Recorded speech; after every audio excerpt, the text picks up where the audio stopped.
Syahdaralun Ketua Komisi 1 DPRA Iskandar Usman Al-Farlaki meminta pemerintah pusat untuk segera turun tangan guna menanggulangi imigran Rohingya yang terus terdampar ke Aceh.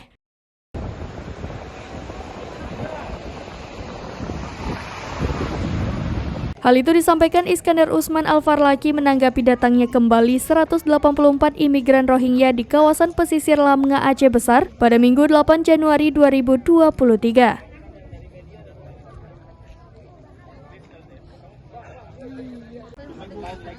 Seiring meningkatnya kedatangan imigran, Iskandar juga menekankan para pengungsi internasional itu harus disatukan di satu tempat penampungan dan terisolasi dari penduduk lokal.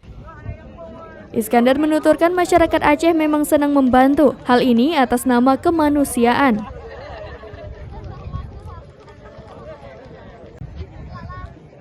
Lanjut Iskandar, secara sosiokultural, agama dan pendekatan, cara orang Aceh menerima mereka juga berbeda dengan negara lain, namun tidak bisa terus-terusan dibiarkan. Maka dari itu, pusat harus turun tangan termasuk UNHCR dan IOM.